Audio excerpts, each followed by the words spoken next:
The Pseudo Nerd Podcast. Or a board game revolution, as I like to call it. I've never heard you call it that, but you've said it. You've now said it, I think, 4 times, and it is the title of the rundown. Teetering between dude and dork. From a physics or realistic standpoint, it makes more sense than this Death Star that can just, do that. These friends discuss everything from sports. I hope you don't win a playoff game with your kicker scoring the most points. To movies. The whole idea of Hermione and Harry Potter, it's just like having the jock getting with the cheerleader to me. To cheeseburgers. Baconzilla is just an extra thing I'll have. It's an added bonus, a little treat. The 2 Baconzillas I get are the extra added treat. This is the Pseudo Nerd Podcast with Josh Kaiser.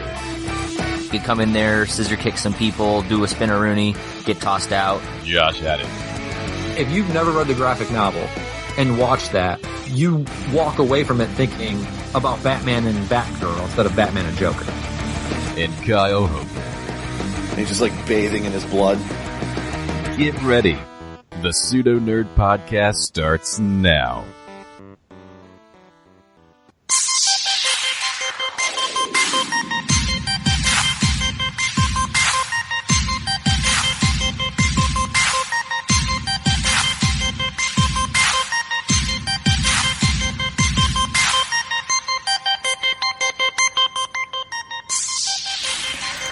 Welcome, PNPers, to episode 60 of the Pseudo Nerd Podcast for May 19th, 2017.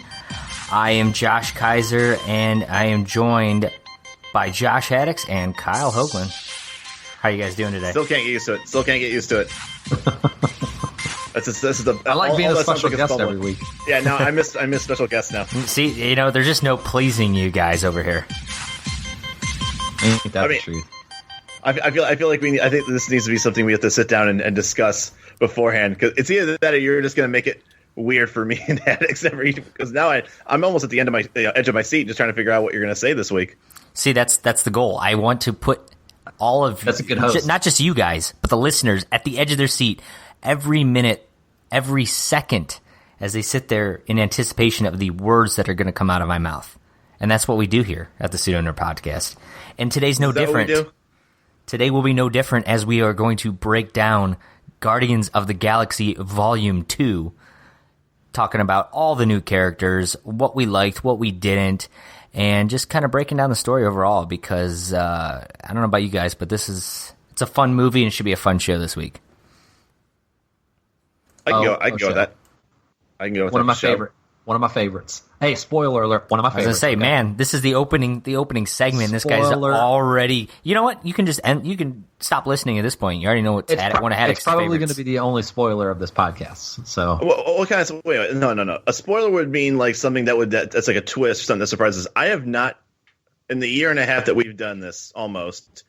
I don't think you've given a bad review to a movie we've done. Mainly because I think we here don't like going to seek shitty movies. Well, so that's more than anything. Yeah. I mean, to be fair, we did watch Suicide Squad, so. Yeah, but at worst, that was a meh movie. It wasn't a horrible movie. I liked it. It wasn't great. But once again, Haddix liked it. Is there a movie it had don't its bright like? Moments. Overall, maybe it wasn't a great movie. I mean, Haddix, honestly, could you give me your top 3 most hated movies? I did not like Wicker Man. I thought that was a bad movie. What was that movie? Ryan Reynolds was in it. The girl from Green Lantern. No, the girl from Twilight. Kristen Stewart. At first, Kristen Stewart. At first, I was thinking National Lampoon's Van Wilder. It was supposed to be that's a good movie. That's a fantastic movie. No, the movie that I'm thinking of, it was supposed to be funny, and the whole time I just kept watching it, waiting to laugh, and then the movie was over, and I was like, wow, that was just a miserable movie. And Aliens 3, that's a bad movie. I searched those names, and Adventureland came up, so... Yes, Adventureland, horrible movie. I gotta admit, I did not see Adventureland, but I've heard that it's not very good. Though IMDb rating right now 6.8 out of 10, so does not look like the critics. It's an 89% Rotten I would Tomato. say 89% Rotten Tomatoes is actually considered a good movie. That movie is bad, unless I went into it thinking it was supposed to be funny and it wasn't. But I swear that's how the previews were. Hey, Lex Luthor's in it. So, that's true. He sure is. Interesting, Haddix. I gotta say, that did not. Those are not three movies I actually imagined that you were going to say. To be fair, Alien 3 is freaking terrible. So I can't disagree with it there. That one is one of the worst. The only thing you get out of that is the Bill Paxton, game over, man, game over, right? Isn't that 3 or is that 2? I don't remember. I think that's 3. I don't remember. I'm sure we can look it up at some point. But interesting. Kyle, how about you? What are your, if I had to ask your top 3 worst movies, do you have them off the top of your head, or a quick couple that stick out? Dirty Dancing, Havana Nights. I've never even seen that. So I mean, it could. I went on a It was the sequel Hoagie always wanted, and unfortunately fell flat. So yeah, that's accurate. Let's see. What's another one I didn't like? God, what's that? I didn't like. Was it District 9? I freaking love District 9. Oh my gosh, that's probably. I don't know why. That might be the most overrated movie in my eyes.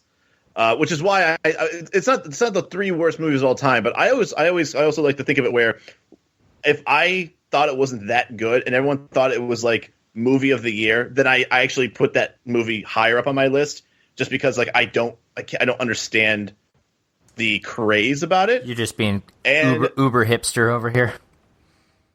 Sure.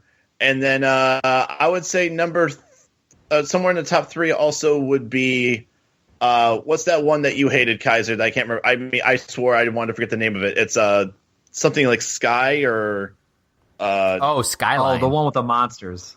Skyline? Yeah. What was that one? Skyline. Yeah. Yes. Skyline, and I think like Mist were like the Mist were like 2 I hated. Okay, The Mist is another fantastic movie, so I'm not sure I can buy into anything you're saying at this point. For me, though, I will agree Skyline is awful.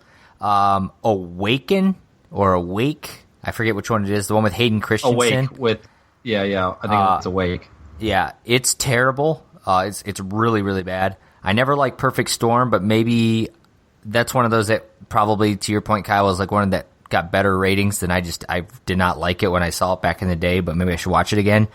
We were too young. I was there with you when you saw it. It's possible. It just wasn't my cup of tea at the time. And then, of course, the Havana Nights of my world would be Spider-Man 3, of course, which was just an awful letdown of a beloved series of my own. So those are just a couple of our list. I'll give you that. That said, fans, those are our list of movies we don't like, but this week we're going to be discussing Guardians of the Galaxy 2, which Haddix has already spoiled. He did like, so stay tuned as we break it all down for you.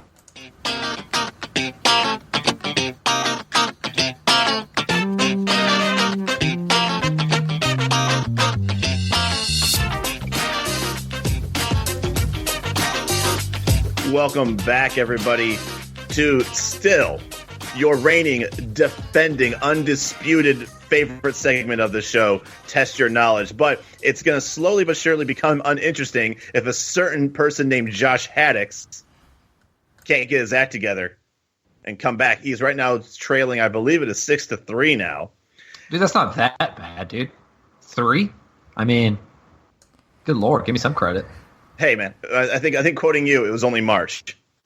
So, Exactly. And now it's only May. So it's only May, dude. It's going to be May. I wish you weren't going to say that. So I got 7 questions. Technically, I have 6 and a tiebreaker.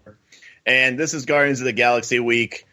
I could have easily just done something Marvel related, or maybe something involving Guardians of the Galaxy just in general.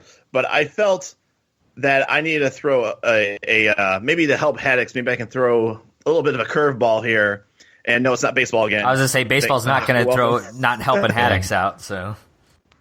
This is true. No, we're actually going to find out what you guys know about one Christopher Pratt.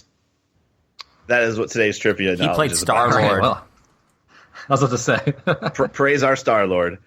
So, because, Kaiser, you won like you normally do at this point, would you like to go first, or would you rather defer and let Haddix get the first question? You know what? It's been going well for me to go first, so I'm going to go ahead and go second. This guy over here. Curveballs all around the place. That's what you call a bait and switch. So, Haddix, question number one goes to you. And here it is. Before Chris Pratt gained nationwide attention for his role as Andy Dwyer on Parks and Recreation, he secured a main role as Bright Abbott in what television series? Are we doing the same structure as before where I can guess? So real quick, the person who gets the first crack at the question has the opportunity to answer it outright and get the points without the other person having a chance to steal. If they do not know the answer or don't feel confident that they would be able to get it right, they can pass it to the other person, who will then also get a free shot at the question. And if they get it wrong, it goes back to the first person with multiple choice. But you only get the multiple choice if you choose to let the other person get the first guess. Yeah. I'm going to pass that to Kaiser. All right, Kaiser. So once again, Bright Abbott was a character that Chris Pratt played in what television series right before Parks and Rec? You know, I've heard this before, and when I hear the answer, I'm going to kick myself, but I cannot tell you off the top of my head. So I'm going to go ahead and guess... I literally have no guess. JBL? Just pass. All right, JBL's not the. Is that your answer? All right, so Haddix, here are your four choices. Bright Abbott was in The OC, The Huntress, California Dream, or Everwood. I have absolutely no idea, so I'm going to say Everwood. And that is correct. Wow. That was literally, I have never heard that before. I honestly thought that Parks and Rec was his first role, so there you go. Oh, and the thing is, he actually was in The OC and The Huntress. He was not in California Dream. It's funny, when you said The OC, I was like, I knew he was in The OC, but I didn't think that was the answer. So, yeah. Wow, I didn't know. I literally, when you said that, I go, well, it's definitely not the OC. He was in 9 episodes. He was in 9 episodes of The OC. Wow, I got to go back and find Everwood. that. When Everwood was done, he then transitioned over to The OC for a couple of episodes. When Everwood became Neverwood, right? Get it? No, I get a point for that joke. Okay, so 2-0 Haddix. All right, so Haddix, Kaiser, this is yours. Chris Pratt not only is an accomplished actor on the silver screen and television, he has also lent his voice in many video games and animated series. He actually voiced an iconic Star Wars character in Xbox 360's Kinect Star Wars. What was the character that he gave the voice for? Haddix, let's hear what you got on this one. Oh, geez. There's literally so many characters in the Star Wars universe. It's an iconic Star Wars character. I will go with a young Anakin Skywalker. I don't even know the timeline of that game, so that could be completely wrong, but that's what I'm going to say. Oh, Anakin Skywalker was not correct. And Okay. Fortunately for you, that actually isn't even one of the 4 multiple choices, so Kaiser's got to have to go through all 4. So, Kaiser, did he give the voice for Darth Vader, Jar Jar Binks, Obi-Wan Kenobi, or Watto? For those who don't remember Watto, he was the shop owner at Mos Espa, I believe it was, who had Anakin as a slave. That was a little flying guy.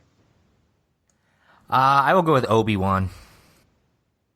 That is correct. God, that pisses me off. I was literally going to say Obi-Wan, but I was like, he's not going to. There's no way he's Obi-Wan Kenobi. God damn. Well, you also said there was no way he was an OC, so right now I should start taking points away from you. It's true. Question number 3 goes to Haddix. Before he became a box office sensation, Chris Pratt ran into a dry spell that made him question his career choice. In 2009, he read for the lead role of Captain Kirk in Star Trek, as well as another huge movie hit from that same year, and was told he didn't have the it factor. What role did he audition for? I mean, I'm not 100% sure, so I'm going to have to pass it to Kaiser. All right, Kaiser, a 2009 movie that he was told he did not have the it factor and did not get the main role. What was you can as far as you can tell me the movie or you can tell me the role. It doesn't really matter. I have all of it here, so if you give me any of that, it's fine. I'll go with the Hunger Games. That is not correct. So, and also not one of the 4 answers. So, Haddix, here's all 4 of yours. All right. What role did he read for? Was it Jack Sully, which ended up being given to Sam Worthington in Avatar? Was it Sherlock Holmes, which ended up going to Robert Downey Jr. in Sherlock Holmes? Was it Phil Wennick, which was taken by Bradley Cooper in the movie The Hangover? Or was it Lieutenant Aldo Raine, which was portrayed by Brad Pitt in Inglourious Basterds? Oh man, there's a couple of good ones in there. I'm gonna go with The Hangover. That is incorrect. Fuck. The answer was Jack Sully in Avatar. Ah, damn it. That was what I was going with until you said Hangover, and I was like, damn, I could see him in that movie. So score is still 1-1. Kaiser, here's your question. Chris Pratt has admitted that though he liked Star Wars, he was not a big a fan as the rest of his other friends that he hung around. He said that he had a lot of friends that were really, really into it. He just didn't really understand it. But he did like the movies.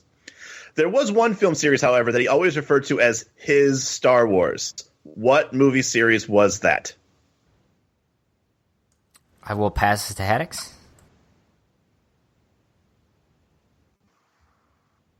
Oh, jeez, this is a complete guess. Flash Gordon. That is incorrect. And Kaiser, that's not one of the 4. So Kaiser, here are your 4 multiple choices. The series he considered his Star Wars, was it Star Trek, Lord of the Rings, Predator, or Jurassic Park? I'm sitting. Jurassic Park was the first thing that went in my head when you asked the question, so I'm going to stick with my gut and say Jurassic Park. Your gut's a good one. That's correct. Wow. All right. Score is 2-1. We're down to the last 2 questions. This one goes to Haddix. Kaiser. What? What? Chris Pratt and his wife and fellow actor Anna Faris married in 2009, and they have a son named Jack. One hobby that they are both enthusiasts about, which helps spark the attraction between each other, was collecting what? I feel like I kind of know this, but if I guess and get it wrong, Kaiser gets multiple choice, right? Yes, he would. Okay, I'm gonna have to pass though, just so that I can try to get something here. All right, Kaiser. What do both Anna Faris and Chris Pratt collect together? Football cards. That is incorrect. Haddix, here are your multiple choice. Do they collect bugs, baseball cards, stamps, or hats? Just baseball cards. The answer is bugs. Damn it. I don't know why I think that was funny. I thought maybe Kaiser heard cards somewhere, so he said football cards. Well, So I basically, know you were cheating off of someone else. I know they play the fantasy football together. I've listened to Anna Faris in some podcasts previously, so that's where I went with that guess. Is like maybe that's where she got interested in them collecting that, but that was all. Gotcha. So, Kaiser, if you get this right, you clinch the win. At age 17, Chris Pratt left college after 1 semester and worked for 2 years as a door-to-door salesman selling what?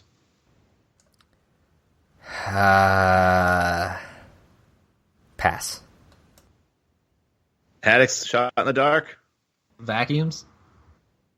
That is incorrect. Oh my god, I've heard this story before. Now, too. Kaiser, I'll let you still be able to answer even though you took it. Did he sell cleaning products, coupons,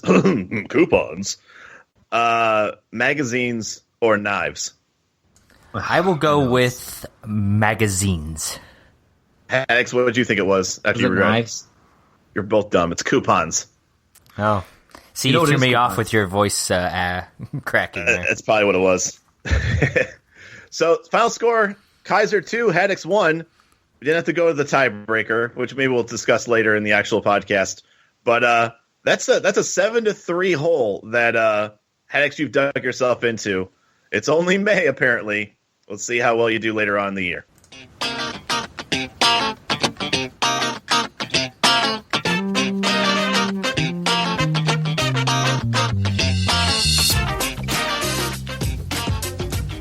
All right.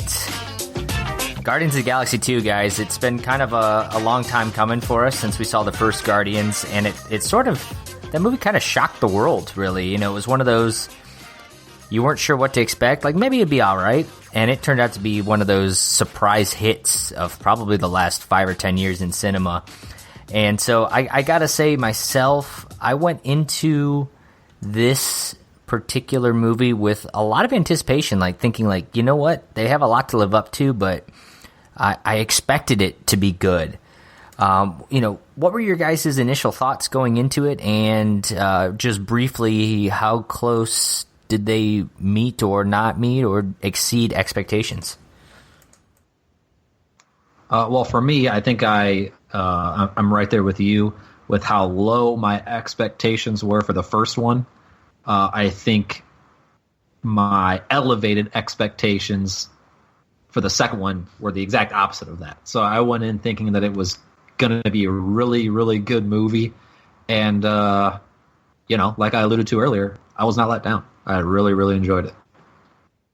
I feel like Marvel does a very good job of teasing movies and getting you excited for movies, but at the same time, not overselling what they're trying to give you. So, like you guys, I went into the first Guardians of the Galaxy thinking that it was just some like one-off, just, you know, something fun, but nothing to write home about, and was pleasantly surprised. And the second one, I went in just so excited to see it, just because I feel like especially the first movie, it's a movie that it hits all your senses of enjoyment that you would want in a movie, and I feel like it hits it perfectly. So I went going in there hoping that they would hit that same feeling again, and they definitely did. I definitely enjoyed it. Did it hit your sense of taste at all? I'm just wondering if that's one of your sense of enjoyment or not. Well, I did have some buttered popcorn while I was watching it. I felt like the movie enhanced the popcorn a bit. You were sitting there and you said, "This movie tastes good." I was like, "This movie is making this popcorn extra buttery." Oh, okay. So there you go. All right. Well, see, that was a fair question. Before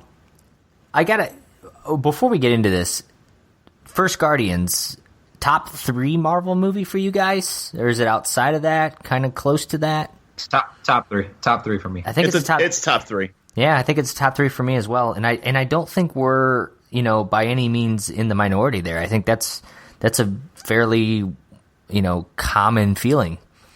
But okay, so I think we all agree hype was very high for this movie, and I think it lived up to it. So let's kind of discuss some of the newer characters in this movie that maybe weren't in the first movie or were not in the same form, I guess, as we get into this.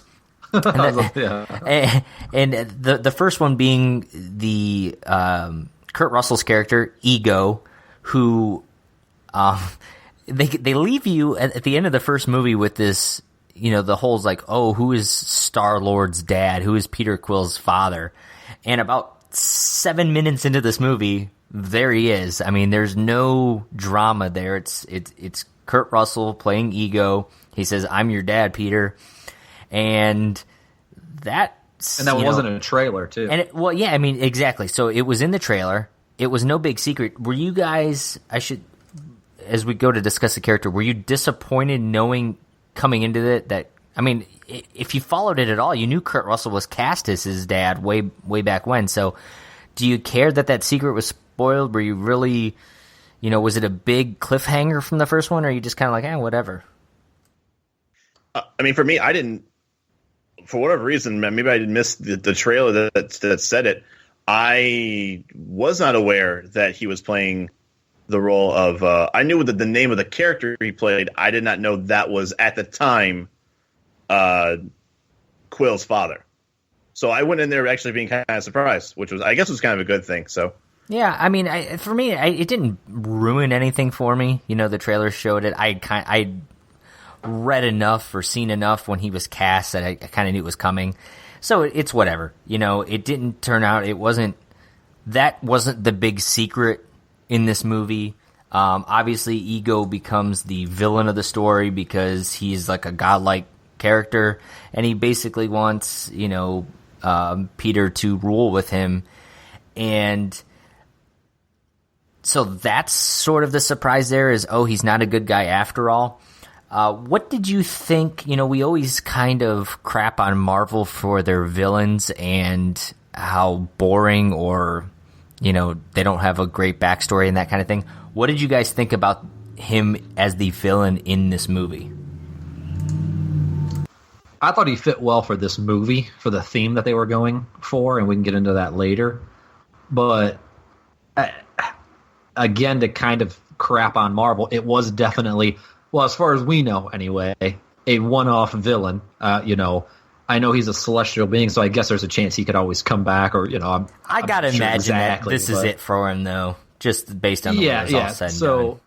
So in that sense, yet again, another good villain for the movie, but since it was in one movie, you kind of really don't get a lot of build-up. You don't get a lot of, like a Loki or something like that, or like they're doing for Thanos, for instance. But I thought for the theme they were going for with this movie that it was a good villain, so I didn't mind it as much as some of the others. I would even, yeah, I mean, I agree and I disagree with some of what you said, and I agree that for this movie it was good, but I also think overall I think he was a better than most of these one-off villains. I thought there was enough of his backstory and some of that set up from the first movie. You know, this whole, why did he abandon, you know, Peter way back when? Why did he abandon the mom? The whole ordeal. So I thought it was pretty well done. And to be honest, it's not that I'm not a Kurt Russell fan, but I'm just really, I don't watch a lot of movies Kurt Russell's in. I was pleasantly surprised by him in this movie, as an actor and stuff. So I kind of enjoyed him, to be honest, as a villain. I think his character had a one movie shelf life. So I think going into I think I went into that movie once realizing that he's really the true villain. I don't see it being like a character that's going to stew and get angry and come back later. So I think they played it right with using him. I mean, there's been a lot of guys in the Marvel movie universe that they're one and done, but they were portrayed badly. They're much bigger, you know, players like, you know, Red Skull and guys like that just like you felt like they just got they got they got unceremoniously just kind of like tossed aside after one movie when clearly there was a lot of potential to really bring out those characters. Ego was not one of them, so I'm okay with this with the way Marvel used him as a one and done. So far it's been probably one of the better one and done villains, definitely, of Marvel.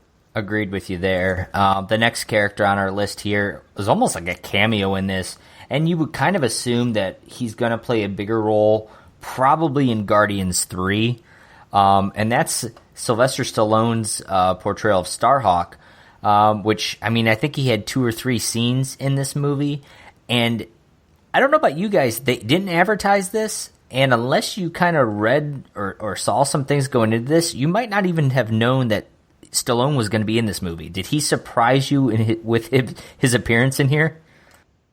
Yes. I knew he was going to be, and it might be just because of Reddit, but I wasn't surprised by any of the characters in the movie. I didn't know who he was going to be in the movie, but I knew Sylvester Stallone was in the movie somewhere. Yeah, the only reason I knew he was going to be in it is because I saw a tweet from Michael Rosenbaum, who, for those of you who may or may not recognize the name, played Lex Luthor in the Smallville television CW series. The smash hit. That's right. And he said something about so lucky to have worked with Stallone on Guardians, and I'm like, wait, Michael Rosenbaum's in this movie? Wait, Sylvester Stallone's in this movie? And by the way, I don't know if either of you guys recognize or not, Michael Rosenbaum was like his right-hand man for Stallone, but he had like that crystallized face, so you may not even have recognized. I think he had one line in the movie, and it was like at the end. So I have to assume that, you know, they're kind of playing the Ravager role. I gotta assume that's going to make a bigger deal in the third movie, but they're probably not going to be. Well, Stallone could be a Starhawk. There's some backstory there, so not much more else to say about that other than, hey, Stallone made it into a Marvel movie, which I'm not sure I would have ever had guessed previously. The next character, though, probably one of the biggest new characters, and that's the character Mantis. And she was kind of a bizarre little character, the only other person who inhabited Ego's planet. She was a little strange, and her and Drax got along well.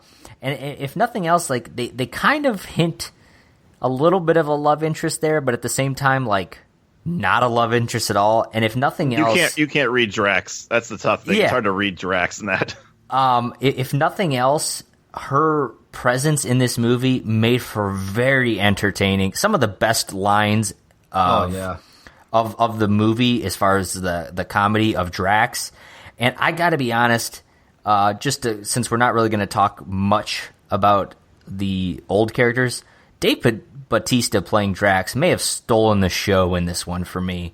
And I thought his interactions with Mantis throughout it, because they're both very weird, kind of straightforward, socially different people, and they played so well off of each other. They did, and I got to give her credit. The actress that played her, I don't know how to say her last name. Pom Clementif or Clementif. I'm not sure how you pronounce that, but I feel like she did because she's an empath or whatever, so she could read feelings or feel feelings. She did a very good job at like getting really emotional if someone was sad. She did, right. She did a very good job at being that weird character. I really liked her. And going back to Drax too, I think it was actually kind of necessary for him to have somebody to kind of feed off of and have those lines, because I feel like if Mantis was not there, I feel like Drax might have actually kind of faltered a bit in this just because of where everybody else was in the movie. It was good that Mantis was there, kind of kept Drax busy and kept him company. So they had a couple of those scenes together, and gave him somebody to interact with, kind of, because everybody else kind of had their own stories with other characters. And I think and the whole Drax like comedy. And I know you said that you really enjoyed Batista's role this time, or at least the way he played the character. I've loved Batista. Batista might be the biggest surprise in the Marvel universe for me as the actor, just nailing and just being perfect in a role that I thought for sure was just like a joke kind of thing coming in. Well, a lot of people I talked to, and I agree with you, I'm on your side on this, but there were a lot of people that felt like it might have been a little too much. I mean, it felt like just Drax was either being funny, but he was being serious, and that's why it was funny, or he was laughing hysterically throughout the whole movie, which was funny. I laughed. I always thought that him just like finding like it was almost like he figured out how to have like a sense of humor, and then he couldn't turn it off, and it was like really funny in that sense. But I talked to a lot of people that felt like like it might have gotten maybe a little too much, where it was like, okay, calm it down, Drax, with your laughing all the time. I didn't care, but I just want to say that people, it's been recognized that some people maybe didn't care for it that much. And speaking of some people might not be cared about much, the last character here, Groot, or should I say Baby Groot, who of course was in the last movie, ended the last movie as Baby Groot and was Baby Groot through this entire movie. Some people on the internet are starting to throw a fit and say they didn't like Baby Groot. I just got to be honest. He's going to make Disney a lot of money because he's freaking adorable and pretty entertaining. Got to say, Vin Diesel absolutely killed that role.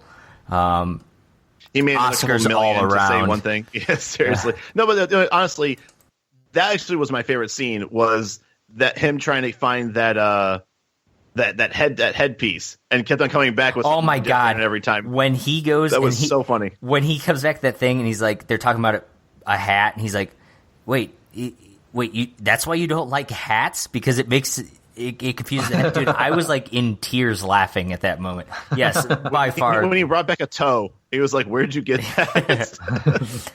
Just very entertaining throughout. Loved the Baby Groot character. Happy to, as we'll talk about later in the show, happy that it's only for this movie, though. I don't think they needed to keep doing Baby Groot. I'm glad he's growing up for the sake of eventually probably being Groot again.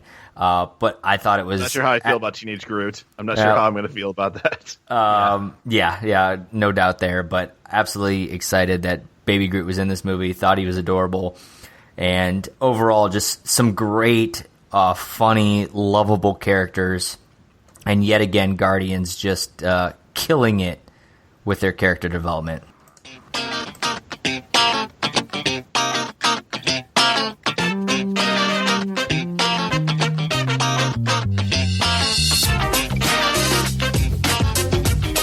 And here we are yet again.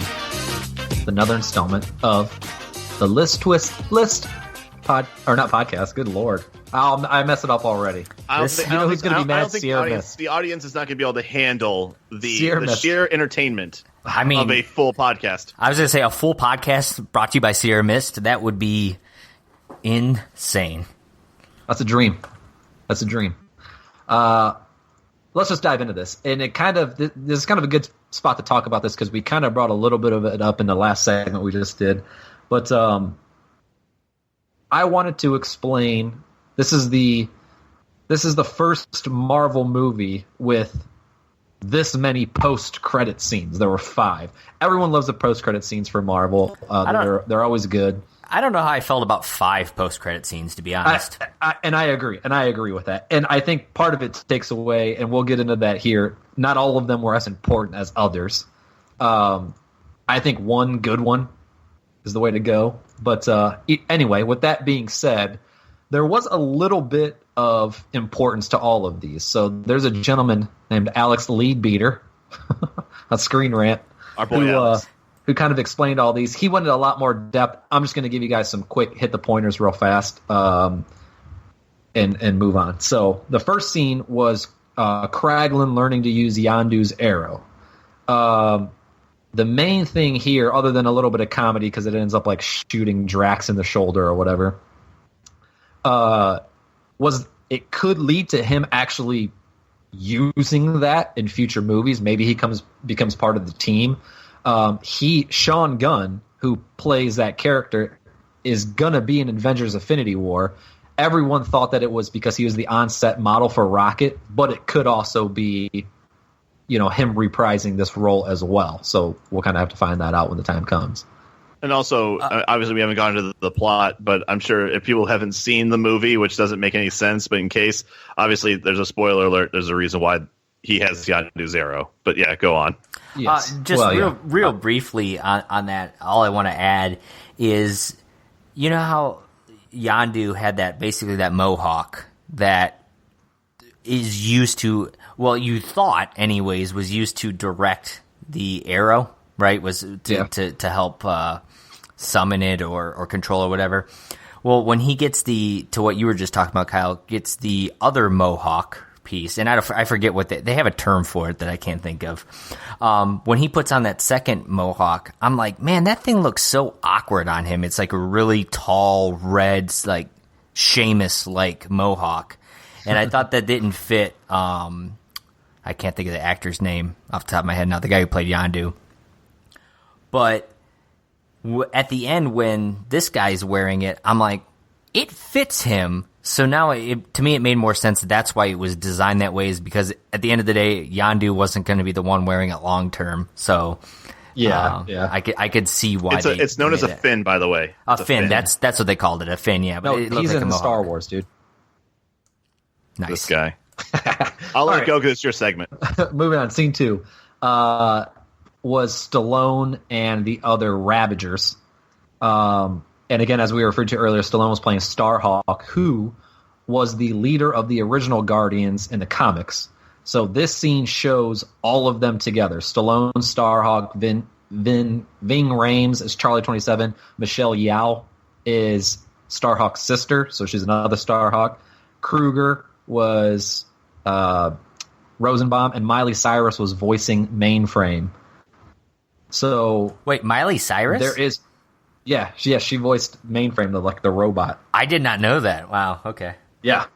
And recently, James Gunn has said that he intends to work with Starhawk, Stallone's character, in future movies. So we'll see if they do kind of make an appearance in Volume 3 or not. Scene 3 was Aisha sitting there, kind of talking to another one of her friends or whatever. I can't remember what their race was called. But it was probably the most important scene. She mentions him. Right, yeah, absolutely. And that she's going to call him Adam. And it alludes to Adam Warlock, who in the comics actually had the soul gem in his forehead. Obviously, that role was taken over by Vision in the movie universe. So chances are we probably won't see him until Volume 3 because... I thought the mind gem was Vision. Oh, I'm sorry. Yeah, the yellow the gem. Soul the gem. Soul Gem. I don't think we've seen yet. Still, the mind gem, which is on Vision. Yeah, my bad. The yellow gem, whatever, mind gem. So, but in the comics, he does help take down Thanos. So, I mean, there's a chance we might see him in the Infinity Wars, but most likely we might see him in Volume 3 as a villain at first, because in the comics he is made to be kind of like a bad guy. So he could potentially be the villain in 3 and then kind of turn good. But that is a huge part of Marvel Universe. So that's absolutely. That's and a if big you guys character. go back and listen to one of our earliest episodes, maybe somewhere in the 15 to 20 range, we do discuss the future of the Marvel Universe, and our special guest Ryan actually discusses Adam Warlock in further detail. So go check that out if you guys want to hear some more information there. Yeah, shout out to plug. As we alluded to with Baby Groot, this fourth scene was a teenage Groot kind of in his room. I don't think anything real big was done here. It was just kind of Star-Lord or Chris Pratt kind of yelling at him to clean up his room because it was a mess. Again, like we said, I hope we don't see much of teenage Groot. He seemed kind of like a beehole. But the one good thing that came out of this was Guardians 2 was set only a few months after the first one, which means that there will be 4 years before they show up in Avengers Infinity War due to the timeline that's going on. So that might be their way of saying that it is going to be an older Groot when Infinity War actually comes out. Yeah, I think that's definitely a great way for them to speed up the age without having to... They were able to embrace and take advantage of Baby Groot, and now they can throw up, hey, guess what? Groot's aging, and by the time you see him again, he will be... It's 4 years young from now, adult or an adult at that point, yeah. Yes. I wonder if Vin Diesel's going to also play teenage Groot. He has a lot of range as an actor, so I think he could probably nail it. I don't want to speak just yet, but after he wins these Oscars for Baby Groot, I got to imagine that he's going to come back for some more. Excuse me. So the last scene, or scene 5, if you will, was the Stan Lee as the Watcher, and you kind of see him in the not the middle of the movie, maybe closer towards the end when they're jumping through time jump or whatever it's called, through all the different worlds when they're trying to get to. Yeah, they're like warp jumping, but they were doing it too fast. Yeah. So you see him talking to some Watchers, and for those of you who don't know, the Watchers in the Marvel comic books are the oldest species in the universe. They basically don't really do anything; they just monitor life and catalog everything that happens. So they kind of allude to the fact that maybe Stan Lee has been the same one of these Watchers, so the same character in all of these appearances that he's made, and he's kind of sitting there telling the other Watchers about it all. I think that at least this guy said it in this article. that was a real popular fan theory. Yes, this has been a big fan theory for a long time. And so yeah, I love that. To be honest, whether they did that because of that or that was what they had planned the whole time, I don't know. But he is credited in the credits as an informant to the Watchers, is what it says. Because a lot of people were thinking he was Uatu, the Watcher, or something like that. So again, didn't really do much for the movie. It's kind of more of like a thing for Stan Lee, type of one of those deals. So, but overall, that was the explanation of all 5 of the post-credit scenes. Let's hope going forward they do not do 5 every time, but I did enjoy them. And as always, insist on the twist.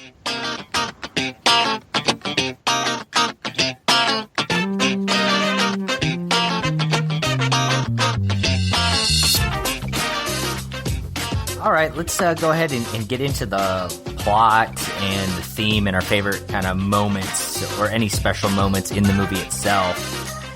And I gotta say, while the first Guardians of the Galaxy kind of discussed was built around this ragtag group of kind of anti-heroes or heroes or whatever, kind of joining up together, the theme about this one was really family. And in various ways, all kinds of different family. And I can, the simplest one you could say is, okay, Peter and his dad had some issues that they were working out together. And, his dad is a god, and turns out Peter now is kind of a celestial being as well. God. Yeah. And that's why he was able to touch the Infinity Stone, which I thought was a great way of tying in and answering any of that question from the first one. Like, why was a human able to handle the Infinity Stone? Well, it's because he was only half human, and the other half is this god. So, of course, that's, his dad basically wants him and Peter to kind of rule together. And the big twist is you find out his dad basically didn't really per se love Peter's mom. He loved many, many women and many beings across the world and the universe as he was trying to find heirs to his throne. And he basically Wilt Chamberlain the whole universe. He sure did. And Peter was the only one to really survive, and that may have been also in part due to Yondu, who kind of kept him hidden from Ego, because for a while there, Yondu was basically collecting children of Egos and bringing them to Ego for payment, because that's what he did and didn't think twice, till he realized that basically Ego was killing these children because he was just trying to find somebody who could control his powers. So, what did you guys think about that kind of storyline?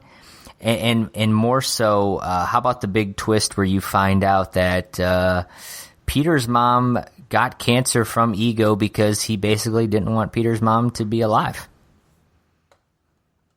I got so confused about that. Like, what was the motive behind? Like, I'm sorry, I'm the one that gave cancer to your mom. Like, you could have not have given cancer to my mom. Well, he said that like he loved her so much that he would have wanted to go back to Earth and stay there, but he knew he had this bigger purpose.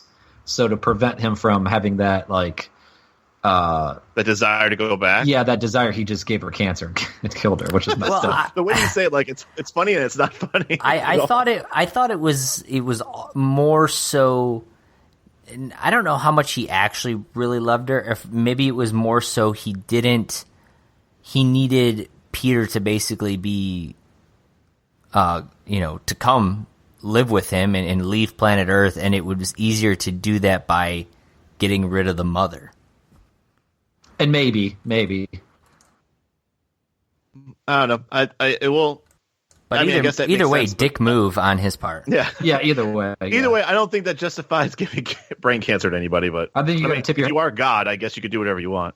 You got to tip your hat to DC for doing the whole mom angle before Marvel did, though. It's all about the moms. It's true. Right. And Mother's Day, was this past weekend, so maybe that played recently, into it. Yeah, exactly. That said, Peter, of course, the whole first movie, or even part of this movie, he basically he's got these daddy issues. He wanted to find his dad, couldn't understand why his dad left him, and the whole time they're basically, and I don't think it was a big surprise. I feel like it was kind of being set up throughout the movie, where they discuss like Yondu basically protected Peter when he didn't take him to Ego, and he gave his reasons why, and they were kind of, I needed you to help me steal and that kind of thing. You could fit in the yeah, you're spaces. small, yeah. But the realization kind of sets in that Yondu was basically a father to Peter, and I think Yondu, was I tried to be the badass tough guy, but he had a soft side to him, and he, for all intents and purposes, was Peter's father. And by the end of the movie, you realize, like, Peter realizes, I should say. I think the viewer kind of, at least I realized much earlier in the movie than Peter did. But gotta say, loved the dynamic between those two, and the fact that Yondu was basically his real father, and that kind of realization. And the moment that best explains it is when Yondu is floating down with his arrow thing, and Peter says, "You look like Mary Poppins," and Yondu says, "Is he cool?" And and Peter just realizes, like, he kind of loves this guy now. He's like, "Yeah, he's cool," and that's when he says, "I'm Mary Poppins, y'all." Mary Poppins, y'all. And that was one of the that was good. It was just a great scene. What'd you feel about the dynamic there?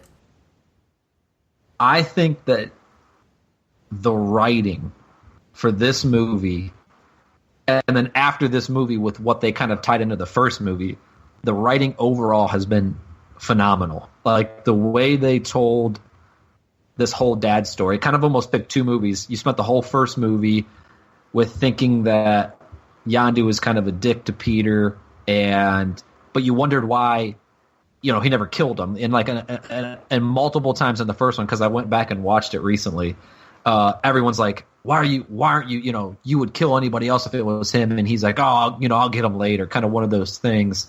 And you don't realize it kind of until the second one of why really that's happening. And it's because he actually does kind of love him like a son. And they spend this whole time telling this big elaborate story of someone looking for a dad when he had a dad already. I just thought it was amazing writing. And then the way and like they said, fit in all the other characters. They did it. It wasn't like they just kind of like, let's make that a storyline now. Like, that's something they've been building since the first movie. Yeah. Like, it's been an ongoing story there. So yeah, it's a great point. And when Yondu does die in this movie, as we said, we're going to discuss spoilers, that to me might have been the most heart-wrenching death so far in the MCU. Like, it was meaningful, and it was actually, it kind of pulls at the heartstrings a little bit.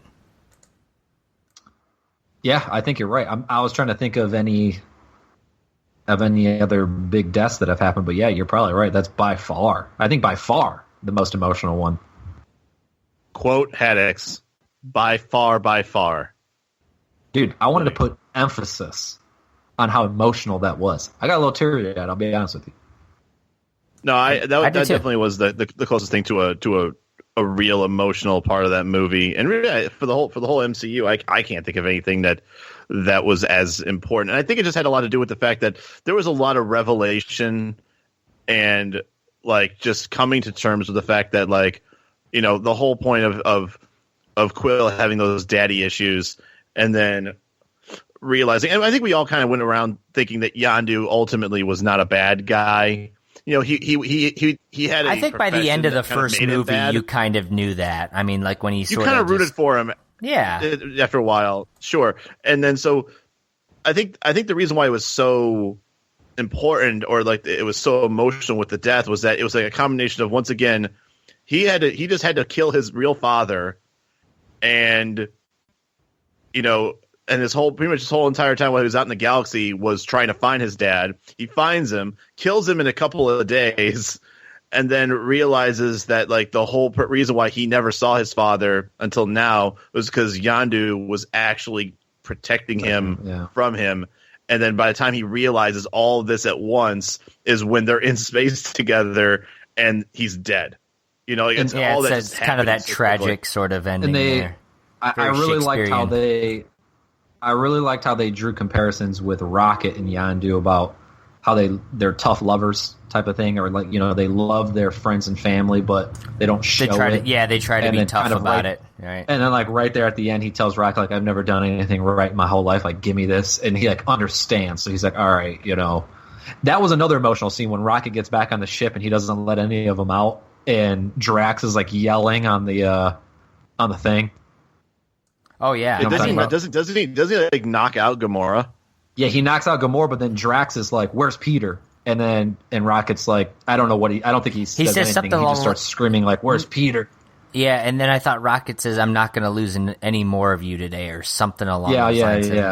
Yeah. It was that just 5-10 minutes was a very, which again, tip your hat to Guardians of the Galaxy, because they did they did that same thing in the first movie. Good humor, but then some real good emotions. I mean, that's the thing. The way they're able to dial in the humor and then dial in the cut it out and immediately turn it into this really emotional scene. I mean, it's really well done.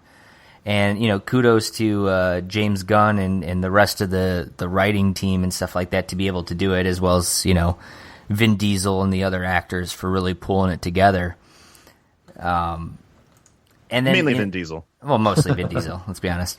The other big family story was probably Gamora and Nebula. Obviously, they were, you know, feuding from the first movie, and it boiled over into this one that basically they want to, for whatever reason, want to kill each other. And then it turns out by the end, Nebula's like, I just always wanted a sister, and, you know, you sat there and watched Thanos rip me apart, basically. And they sort of come to an understanding together that they do love each other. Go ahead. Did any of you... I kept thinking that this was going to happen, and I don't know if it would have been good or not, but you know how she kept saying, like, I'm basically more robot than anything now because, you know, Thanos or whatever. Right. I thought for sure Gamora was going to be like, you know, you must not remember, like, you wouldn't let... You always let me win because you didn't want that to happen to me. You know, kind of like bring the whole one of those sister things. thing back into it. You know what I mean? Like you know, you thought that I just beat you, but you always let me win so that he wouldn't do anything to me, type of thing. You know, like that whole. I can see that, especially like if Gamora had won like the first 4, 5, 6 battles, and so then, you know, so every single time Nebula lost, Thanos would remove a part of her and replace it with a cybernetic part. And then after that happened so many times, yeah, I would think if you really loved your sister or loved your sibling, you would almost purposely lose, because then at least one of you stays whole at that point. Yeah. Like I was going to be something like, oh, you must have lost some of your memories while he was like putting these robotic parts in you. Like you actually never wanted to win.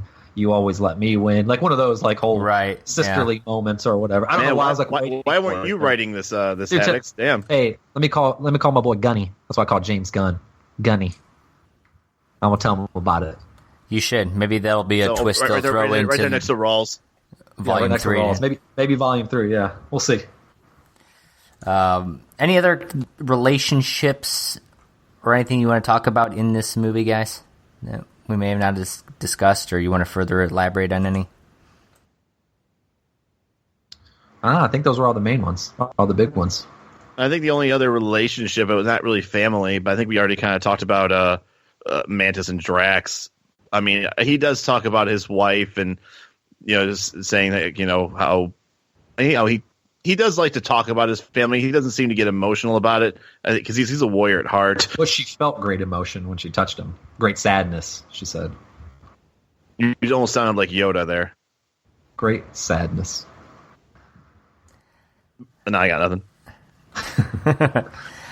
So yeah, I mean, for all its comedy purposes, Guardians of the Galaxy definitely has a solid theme and strong values, and really is has a little something for everyone. Whether you got daddy issues, you need a friend, or you're just you need a good laugh or a good cry. I mean, it really covers it all.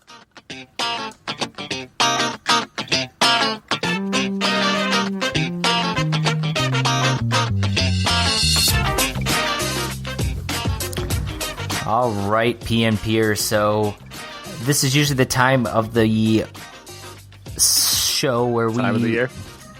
Well, time of the year. Yeah, why not? Whatever. It's only May. This is the time of the show where we usually do the Great Debate, and I will recap our last Great Debate, which is, of course, the favorite TMNT villain, with a whopping 75%. Shredder taking control of that one. Your girl Karai Hoagie getting 25% of the votes, while 0% going to Other or Krang. So everyone looks like pretty much on the same page that Shredder was the best villain, and I can't really disagree with that. Safe bet. Yeah. That said, this week we're not going to do a Great Debate. Sometimes we want to mix the segments up a little bit, and I wanted to do another segment that we kind of discussed when we first were going to do our little segments. We had different segment show ideas, and one of them was going to be my weekly rant, or what I am currently calling What Rustles My Jimmies. And this week in particular, I wanted to do this, and then I'll probably will put a little Twitter poll out there at Pseudo Nerd Pod to see if you guys agree with me, disagree, or you want to, maybe send your comments in or thoughts on it. And this one for me, it stuck out, and that is the amount of previews and commercials that take place before a movie. And it's been bad in the past, but it was really bad after going into Guardians of the Galaxy 2. And let me just say this, is I went to a 9:30 showing.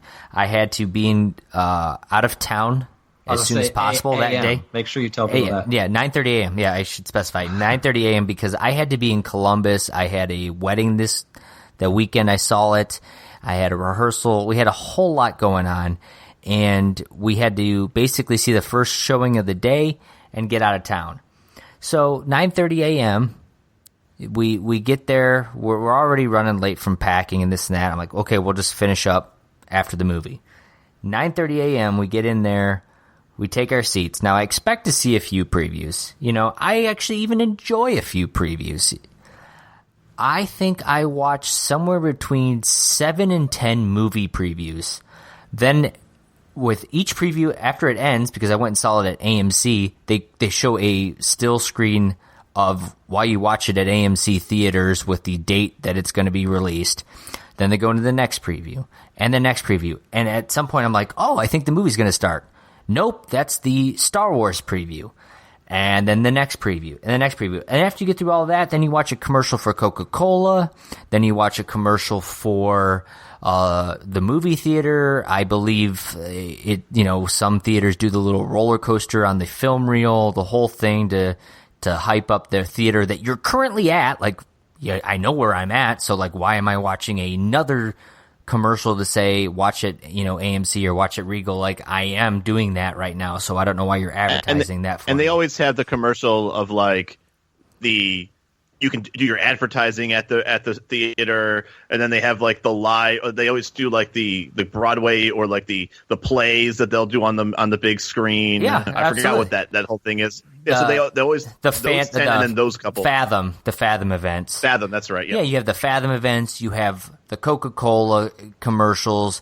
And this is, by the way, if you come before the showtime, if you have a 9:30, if you get there at 9 a.m., you watch a half hour of like these made-for TV sort of infomercials on commercials. So literally, if you get there, you could watch 45 plus minutes of commercials and advertising. So anyways, 9:30, I watch all of this. By the time all of that ends, it is 10 o'clock. I've literally spent 30 minutes at the theater watching all these previews.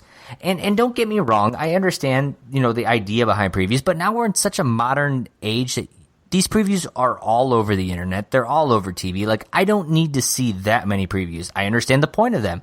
There should be a 10, maybe 15 minutes of a little bit of a gap there to let people show up late, to get your snacks if you're running. If you go to the 9:30 showing, you want to go grab a snack or something like that, and you sit your seat at 10 at 9:40, something like that. Fine.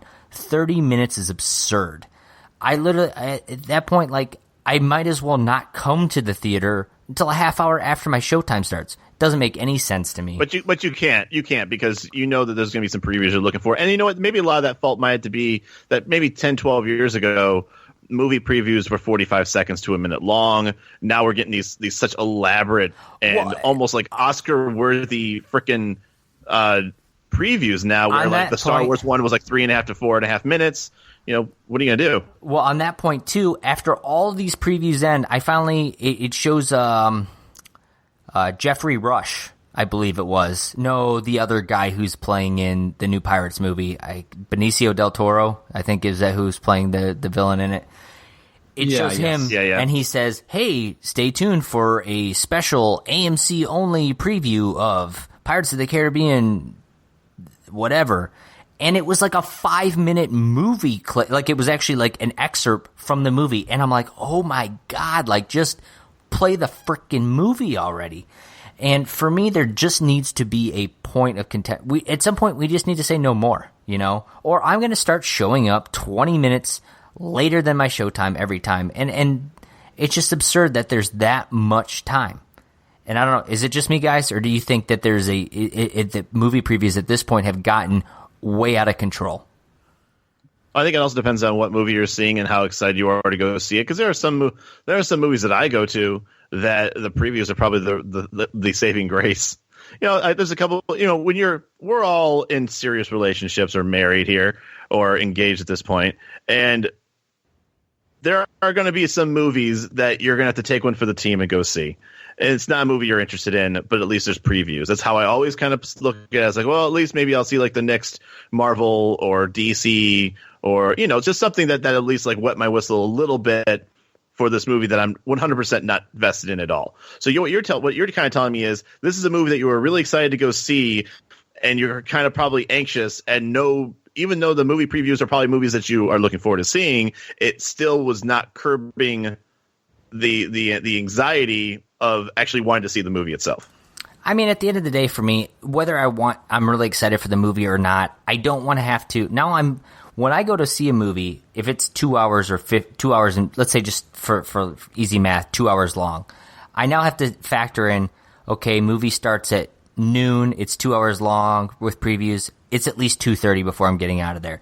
Like, I don't like having to fudge factor in 30 extra minutes. It doesn't make any sense to me. They really need to cut it back. 15 minutes tops. You see 3 or 4 movie previews. You show your commercial. You show your highlight reel for the theater you're at if you want to rah your thing. And let's get the movie going. That's what I'm paying for. I'm paying a movie ticket. I'm paying your concession stand. I don't need to pay for commercials. I'm paying to avoid commercials. It's like Netflix. I'm paying a premium to avoid all that shit. Hashtag crotchety old man. And you got hot about that, dude. I liked it. I like the passion. That's what rustles my jimmies. I'm still laughing at that name. So that said, fans, go reach out to us at Pseudo Nerd Pod. I'll put a little Twitter poll out there. Let me know what rustles your jimmies. Do you agree with me? Do you disagree with me? Am I overreacting, underreacting? Should I, what needs to be done? Let us know your thoughts. Again, at Pseudo Nerd Pod on Twitter.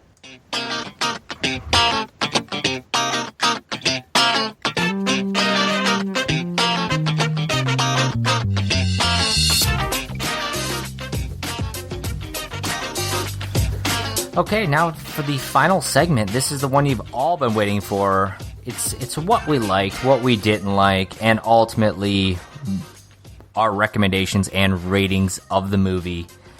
And we got to start. We obviously, if you've been listening to this show at all, maybe you have, maybe you haven't. I know I've only been half listening to it, and I'm recording it. We obviously like this movie, so let's just start with, what did you guys like about the movie? You know, other than maybe some of the stuff we talked about, maybe some of the stuff we haven't talked about yet. Just give me your thoughts. What stood out to you that you liked about this movie? I mean, I'll go with kind of what I said earlier. I thought the writing was done really well. I feel like they sat down and said, we want to make the theme of this movie family. How can we relate this to all of our characters in a way that makes sense and ties in with the first one? And again, maybe they kind of had this in mind while writing the first one as well. But I just thought as a story, it was written really well. It came together very well at the end. Everything about it, everyone's storylines, I really enjoyed. I didn't think there was any real wasteful time in the movie. I thought everything had its place, had its role, and just very, very well written. Yeah, and I'll kind of piggyback on that. I definitely felt like there was no waste in motion. There was not a time where you felt like there was like a lull in the movie.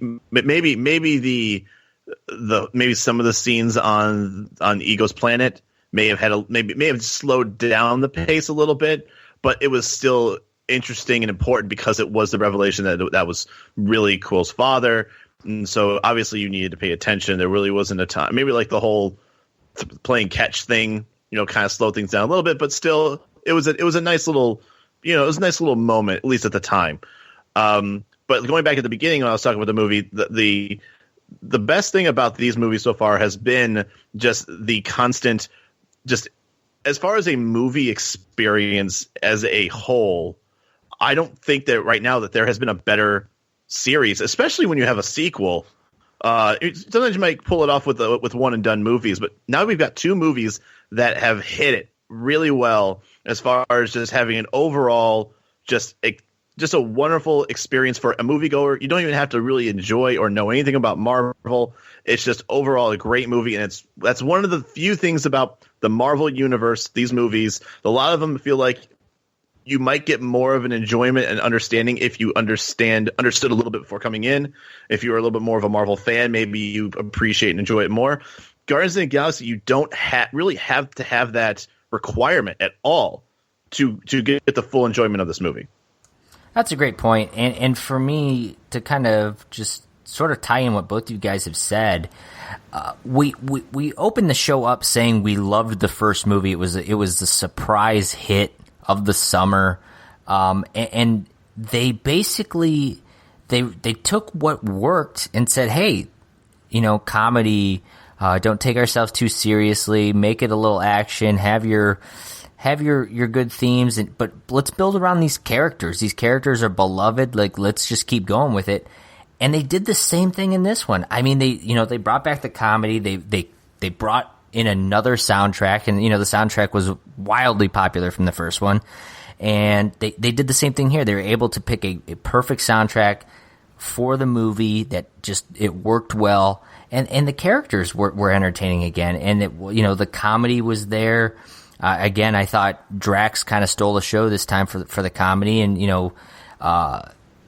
they made you love the characters all over again, and it was just really well done, and that ties in everything you guys are saying from the writing on. So really, and you can get away with doing that because you have characters in this movie, just like I think that was one of the big things that we liked about the first movie, was that all the other Marvel movies in this kind of arc, there's no reason to really build on a lot of these characters that are well established. We've already had a Captain America movie or two. Obviously, we could have the Avengers. You had Iron Man. A lot of these characters were very, very popular already before these movies even started. Obviously, Captain America and Iron Man are huge in the Marvel universe, and a movie is just icing on the cake. These characters with Guardians of the Galaxy, were the vast majority of us, unless you are like just a diehard Marvel comic nerd, we're all being introduced to these characters together. And there's something kind of, I don't know, sentimental and just, it feels like these characters belong to us more. Yeah, you're kind of growing with them too. Yeah, I mean, because there's no established lore with them because they're not big in the comics. So you really, the lore they're creating for them is what you're watching in front of you. So they're growing and being molded in front of your eyes. So I can see what you're saying with there. And the case in point, they have heart-wrenching moments. And this movie's, prime example of it, Yondu's death. We said it in the last segment. It's probably the most touching death in the MCU. Not that there's been a ton of deaths because they've kind of avoided some of that, but it was easily the most touching. And I don't think it was even close. And here's a guy that, really, you've had 2 movies. Nobody knew who he was unless you're a comic book nerd, who he was going into this. And yet here you are sitting in the second one, tearing up because this guy died and he was kind of a bad guy in the first movie. So, I mean, it's so well done with the character development. I can't stress enough. They knocked it out of the park in the first one and no different in the second one for me. Yeah, and I thought the opening scene was really good with them fighting that monster while Baby Groot walking around. I mean, that to me was playing and everything. Yeah. That to me was Baby Groot's time to shine, right there. And I mean, it just, you sat there and I don't care. The internet has been kind of now turning away like, oh, it's Baby Groot's annoying, this, that. Like, if you're not sitting there giddy with smiles and laughter watching Baby Groot dance while that whole thing's going on, like, you just don't have a heart, Yeah. Yeah, seriously, get up off your computer, go outside, go pet a puppy. Like, have a couple things in your life that make you happy. If you are thinking this movie is worse than the first movie because of Baby Groot, like you're at that point you're just like pulling at straws at that point. Like that is so completely unnecessary. It's just almost like just being cynical for the sake of it. Yeah, I mean, if you go back and think in cinema, you've got like Marlon Brando playing the Godfather, the roles he's done there. There are certain moments in cinema history where you go back and you're like, that actor just nailed that particular role. Anthony Hopkins playing Hannibal Lecter in Silence of the Lambs, like these Oscar-winning moments. Tom Hanks and Forrest Gump, thank you. Vin Diesel in that opening scene as Baby Groot, I don't know if it gets much better than that. Right? I'm not sure whether that you're joking or not. I think I agree with you. I mean, you sound like you're shipping this as he needs more money than he's getting, which I'm sure he's getting paid enough for the minimal amount of work that he's doing. I'm not going to say I'm not Vin Diesel's agent, but I'm not going to say that either. So, keep that for what that's worth. Now, that said, Vin Diesel and Baby Groot are not in every scene, so it can't all be a winner. What did you guys not like about this movie? There's not much I didn't like about the movie. I know we were joking about that earlier. But Hoagie kind of brought it up a little bit earlier with maybe, and this is me really, really, really stretching it. Yeah, like I enjoyed the movie. I would almost go as fair. far as saying I wouldn't even say bad. Didn't like, maybe just a minor annoyance or negative. If you're nitpicking. Something. Yes, nitpicking. There we go. If I had to pick something, pick some nits. I do think, if I'm picking nits, I do think just a little bit of the comedy was stretched. And for instance, there's a lot of stuff that that Peter will say like from Earth, and no one knows what it is, like David Hasselhoff and stuff like that. Yep. But then they Which, do by that the way, whole, another cool cameo. Another cool cameo. That's true. Yeah, very small cameo there. And don't get me wrong, I like chuckled during the scene, but that whole thing with the Scotch tape. How does anybody know what Scotch tape is except for Peter?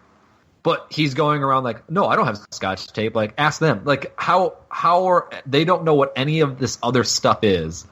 But then for this one scene, they're all like tugging on Scotch tape. It almost dragged down a little bit too much. Not to your point, I was laughing during it, but yes, I laughed because it was funny because it was such an important part. It was like there was so much commotion and action, and they just took a moment to like stop and be like, "Hey, yeah, we Scotch tape." And I thought that was that's the really MO funny. of that And don't get me wrong, yeah, it was like Kaiser was saying earlier. They don't take themselves too serious, and I enjoyed it during when it was happening, and I we're laughed, nitpicking here. I mean, yeah, that's but I was just gonna say if that's where our negatives are coming from, it shows you how much we enjoyed this movie. Yeah, exactly. Yeah. So the only nit I'll pick, and this is the movie like arc really that gives you I think a front window to Thanos, and I was really hoping that we would have something, even if it was just in the maybe in the end credits, one of the 5 post credit.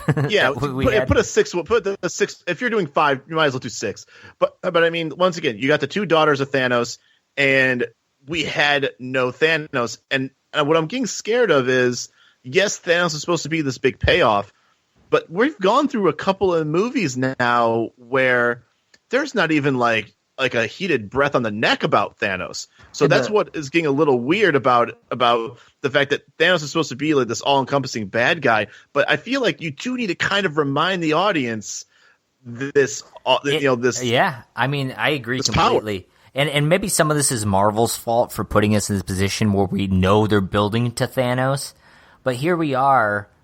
To your point, Kyle, Guardians of the Galaxy was one of the most relevant movies that Thanos was a part of, and other than they mentioned once or twice about Nebula, being tortured by Thanos, basically, there's zero talk about Thanos. And obviously Thor Ragnarok is going to have to do something, and again, it's taking place in space and things like that, so it'll be relevant. But like next year at this time, we're discussing Infinity War Part 1. Like, Thanos needs to show up at this. There was so much buildup, and then they just pumped the brakes on it, and now it's been so minimal that I'm like, maybe we got spoiled with it, and it's not fair to this movie to have to build for a bigger story. But like, come on, there needs to be something, anyways. Or was the last time that we did see him? Wasn't it when he said, "When you want something done, you got to do it yourself," and he grabbed his Infinity Gauntlet? I think so. But what movie was that at the end of? I think that was the end of Winter Soldier or Civil War. No, it wasn't anything with Civil War. I thought we saw something in. Was there something since the first Guardians movie? Yeah, because he doesn't say that. I just watched the first Guardians movie like 2 weeks ago, and he's in the movie a lot, like you just said. Or is it at the end of Ultron? Maybe Age of Ultron is the mid credit scene. Oh, yep, you're right. Age of Ultron. Okay, yeah. So. Well, he goes, when you want something done, you got. So yeah. They definitely need to show him more. So obviously, we'll probably see it in Thor Ragnarok. That's 3 years old now. So. But yeah, I mean, that's the thing is, I really was expecting something Thanos, and we didn't get it. So again, nitpicking because it's not fair to this movie to have to do that. But it's just something that it's a standard Marvel set, so it's worth mentioning. Those are probably the big things for me. Like you said, Haddix, some unnecessary, maybe more comedy than needed at moments. Taser face scenes come to mind for me. It was, again, funny, but like, do we need all that extra comedy in there? Well, I liked it. I once again, that whole taser face thing, that when they're on the ship, that also is some of the funnier stuff of Baby Groot. And that also kind of plays in the whole Rocket and Yondu kind of bonding a little bit, and yeah, they were making fun of Taserface's name. I don't know. I get where you're coming from with it, and once again, this is the old it's nitpicking, the picking of the nits, right? Yeah, I mean, when we're saying that certain comedy scenes are the worst parts of this movie, and we still enjoyed them. That goes to show you what we thought about this movie. Yeah, exactly. And as we kind of wrap things up, why don't we go ahead around the table here? And by table, I mean the desks in 3 different states that we're currently in, and on the hotel Wi-Fi. Yeah, let's give our rating of this movie and our recommendations. And I don't think it's going to be a big shock when people kind of hear where we come from here. Haddix, since you were always one to be the most critical of movies, let's start with you. Yes.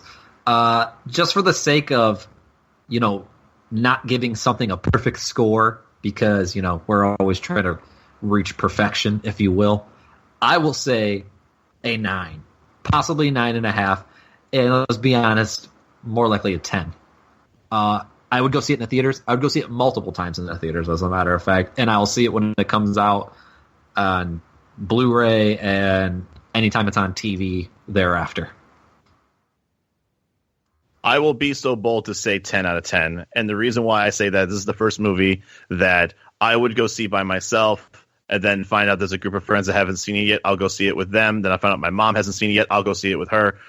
This is a movie, like I said before, this is the total package Lex Luger of just an overall enjoyable movie experience. It doesn't have to be. This is one of those movies that you don't have to be into action movies. You don't need to be into comic movies. You don't even have to be into Chris Pratt or Dave Bautista or whoever the hell you're into. Overall, there hasn't been a better experience in the movies as far as music, the CGI, the taste of the butter on your popcorn, the taste of the butter on the popcorn.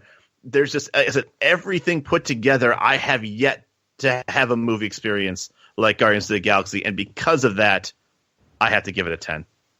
Impressive. High ratings. I mean, really, for me, very, very good movie. Can't disagree with anything you guys have said. Had a lot of expectations, and I think it lived up to those. Easily the best sequel that Marvel's come out with, and it's not even close. And most of Marvel's sequels, to be honest, to me, kind of fell flat. But this one was fantastic. Guardians 1's probably still better, in my opinion. But this got to be right up there. I got to say probably about a 8.5, 9 out of 10 for me. But just a great movie. I would, to your point, Kyle, I would see it again and again and again, and probably not get bored the first 5 or 6 times seeing it. And recommend it's one of those it to movies anybody. where you would laugh. It's one of those movies that like you would laugh before the scene happens, right? Because you know what's coming up. Just worth mentioning. 8.1 out of 10 IMDb rating, 7.9 out of 10 at IGN, 67% Metacritic, 81% Rotten Tomatoes, compared to the 91% Rotten Tomatoes of Guardian 1, but the IMDb and Metacritic are almost very similar to the first one. So that said, your guys' quick thoughts, Guardians 1 or Guardians 2, which do you prefer, Haddix and Hoagie? I mean, I think since it was the original, it's hard to top the first one, especially with the low expectations going in. But it's at least just behind it, if not as good as the first one. That's a tough question because like I said, like Haddock said, you went into one thinking that it was just going to be a Chris Pratt movie in space, and obviously we were pleasantly surprised. I think the overall execution of the second movie is still a little better, and once again, I think it just has more to do with the character creation and furthering of them has only gotten better, and I don't know. I get why people think that the first one's better because of the originality of it. Obviously, you are riding the wave of the first one when you go into the second one, but it's so easy to screw up the sequel. So I have to give extra points. See Thor 2, see Iron Man 2. Easy. Winter Soldier was all right. Winter Soldier was okay. Easy. But Thor 2 was amazing. Thor 2 was all right. But no, like I give extra points to the sequel only because I think it's much easier to screw it up, and they didn't. Fair enough. That's why I put that higher. I will still keep Guardians 1 above it, but I will agree it says something when you have great expectations and live up to it. So bravo to James Gunn. Can't wait to see what you and all the crew do in Guardians 3. And that said, that's going to be our show this week. Spent a lot of time praising this movie. Obviously, we recommend everybody go out and see it again probably. And if you guys disagree with anything we said, let us know. Reach out to us on Twitter, follow us on Instagram, Facebook, whatever. Go subscribe to us on iTunes. Leave us that rating. And we always appreciate hearing back from you guys. And don't forget, Hoagie, you've got your stream every Wednesday, Thursday, and Sunday at 6:30 Pacific time. Is that right? It's been 2 or 3 months. You finally nailed it. There we go. As you will stream all your World of Warcraft, your Breath of the Wild, and anything else. And always listen to us every Friday. Next week we will have a pseudo short for you. And I don't know what that is in the top of my head, so we'll just kind of leave it as is.